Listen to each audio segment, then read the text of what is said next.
नमस्कार, आप देख रहे हैं पूर्वा एक्सप्रेस टीवी न्यूज। पूर्वा एक्सप्रेस टीवी न्यूज में आपका स्वागत है। शनिवार को कोलकाता के नंदन थ्री सभागार में संस्कृति संस्था नीलांबर द्वारा कवित्री अनिला राखेचा की प्रथम काव्य संग्रह काजल की मेर का लोकार्पण किया गया। इसके साथ ही परिचर्चा का भी आयोजन किया गया था। यह काव्य संग्रह वाणी प्रकाशन द्वारा प्रकाशित किया गया। इस परिचर्चा में भाग लिए साहित्य अकादमी पुरस्कार प्राप्त कवि अरुण कमल, प्रियंकर पालीवाल, आलोचक अरुण होता, कवि और लेखक यतीश कुमार, युवा समीक्षक विनय मिश्र, मंच का संचालन किया चयनिका दत्ता गुप्ता ने। के बाद अचानक कोई विचार पनपा तो लाइट जलाकर उसे लिखने बैठ गई। एक किस्सा सुनाती हूँ। एक बार तो खाना खिलाते वक्त माँ ने आवाज दी, अनिला फुल्का सीख गया है तो दे जाना। इस पर पापा जी ने कहा, अरे उसे डिस्टर्ब मत करो, वह शायद कुछ लिख रही है, नहीं तो अब तक फुल्का दे जाती। दोनों के असीम स्नेह प्रोत्साहन तले मैं डायरियां भरती रही, कच्चा पक्का गढ़ती रही, परिवार सुनता रहा। कभी छपने देने की आस मन में नहीं आई।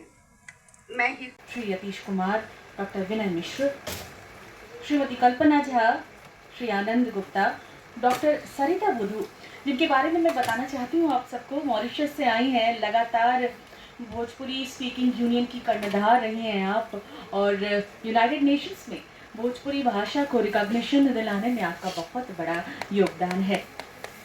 साथ ही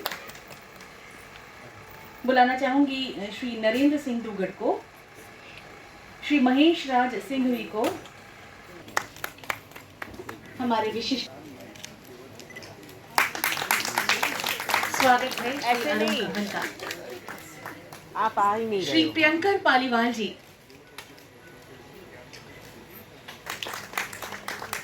हम स्वागत करते हैं श्री मृत्युंजय कुमार सिंह का।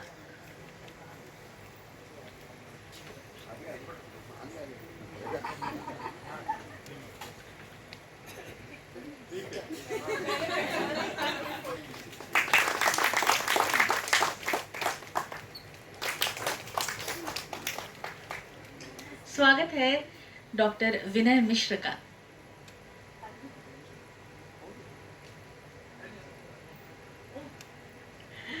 क्षमा कीजिएगा, डॉक्टर अरुण होता का स्वागत करते हैं।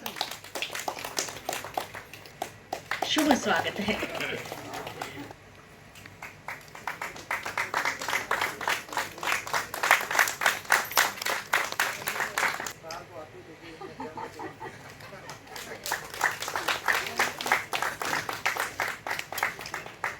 भाई इस तरह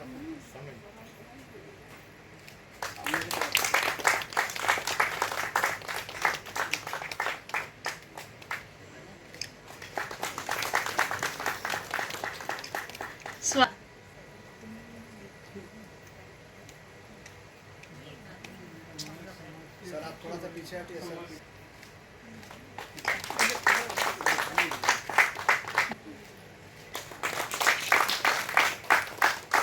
प्रवीण जी आप भी आ जाइए। बेटा जी, जिन्हें किताबों से बेहद प्रेम था, यहाँ भी मेरे लिखने का क्रम बना रहा। जो भी अनुभूत किया, देखा, उसे शब्दों में उतारती गई। कभी कभी भावनाएं इतने प्रबल वेग से आती थी कि उन्हें याद करके लिख पाना मेरे लिए मुश्किल होता था। तो मैंने छोटे छोटे नोटपैड अपने सिरहाने, अपने किचन की दराज में रखने शुरू किए, और फिर कभी कभी रोटियां बनाते हाथों को रोका, कलम शब्दों को कागज़ों पर उतारने लगी। तो कभी सोने के बाद अचानक कोई विचार पनपा तो लाइट जलाकर उसे लिखने बैठ गई। एक किस्सा सुनाती हूँ। एक बार तो खाना खिलाते वक्त माँ ने आवाज़ दी, अनिला फुल्का सीख गया है तो दे जाना। इस पर पापा जी ने कहा, अरे उसे डिस्टर्ब मत करो, वह शायद कुछ लिख रही है, नहीं तो अब तक फुल्का दे जाती। दोनों के असीम स्नेह प्रोत्साहन तले मैं डायरियां भरती रही, कच्चा पक्का गढ़ती रही, परिवार सुनता रहा। कभी छपने देने की आस मन में नहीं आई। मैं भी खुद ही प्रकाशक और मेरा पाठक वर्ग, मेरा अपना छोटा सा परिवार, मेरे रिश्तेदार हैं। मगर अचानक जीवन में एक खालीपन तब आया जब बच्चे अपनी पढ़ाई के लिए दूसरे शहर चले गए। इसी दौरान माँ पापा जी भी कुछ समय के अंतराल से हमें छोड़ देवलोक चले गए। उनके अचानक चले जाने से जीवन में एक शून्यता आ गई थी। लिखने का क्रम भी टूटा। मेरी जन्मदायिनी माँ जो उन दिनों कोलकाता आई हुई थी, मेरी उदासीनता को दूर करने के लिए उन्होंने वागार्थ पत्रिका में मेरी रचनाएं छपने देनी हेतु मुझे प्रोत्साहित किया। यदि छपने दी और खुशी का ठिकाना तब नहीं रहा जब ये छप गई। आगे सिलसिला चलता रहा, जो कि पत्रिकाओं से आगे आकाशवाणी में भी पहुंचा। इसी दौरान यहाँ आदरणीय नवल जी से लिखना खुद को आज़ाद करना भी होता है। मुझे मेरी किताब की पांडुलिपि बनाने के लिए प्रोत्साहन मिला भाई यतीश कुमार से। पहली पांडुलिपि बनाई, उसका नामकरण किया, खारिज की। फिर दूसरी बनाई, उसका भी नामकरण किया, उसे भी खारिज की। फिर अंततः अपनी तीसरी पांडुलिपि काजल की मेड़ के साथ बनी रही, उसके प्रकाश में आने तक। मेरी पहली पांडुलिपि से लेकर तीसरी पांडुलिपि तक की यात्रा में मेरा सहयोग साथ देती रही मेरी प्रूफ रीडर अंतिमा भागचंदानी। और मेरे लिए ये बहुत हर्ष और खुशी की बात थी कि इस प्रक्रिया की एक तरफ चल रही है रूपरेखा, और उधर वाणी प्रकाशन से भी मेरी अदिति महेश्वरी गोयल, उनका भी बहुत सहयोग साथ रहा। मैं लगातार अपनी पांडुलिपियाँ खारिज कर दी जा रही थी और वे धैर्य से इस बात को देख रही थी और इंतज़ार कर रही थी कब मेरी फाइनल पांडुलिपि बनकर आए और उस पर काम हो। इसी दौरान कब विमोचन होगा? हाँ जी, पुस्तक में क्या है, थोड़ा हम लोगों को थोड़ा बताएंगे? यह एक कविता संग्रह है जो कि वाणी प्रकाशन से प्रकाशित होकर आया है और 212 पृष्ठों का है ये। और इसमें लगभग 108 कविताएं हैं जो कि हर एक विषय पर है, चाहे आप वात्सल्य की कहिए और प्रेम की कहिए, सामाजिक पृष्ठभूमि पर तैयार कविताएं कहिए, या फिर राजनीतिक जो खींचातानी चल रही है और आज के जन जन को जागृत करती हुई कविताएं कह सकते हैं, यही है। कविता और कुछ कविताएं नारियों पर है और स्त्रियों को, लड़कियों को संदेश देती हुई कविताएं हैं।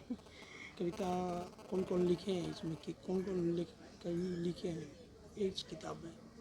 अच्छा, जी जी, नहीं, ये तो किताब तो मेरी है, कविताएं सारी मेरी हैं।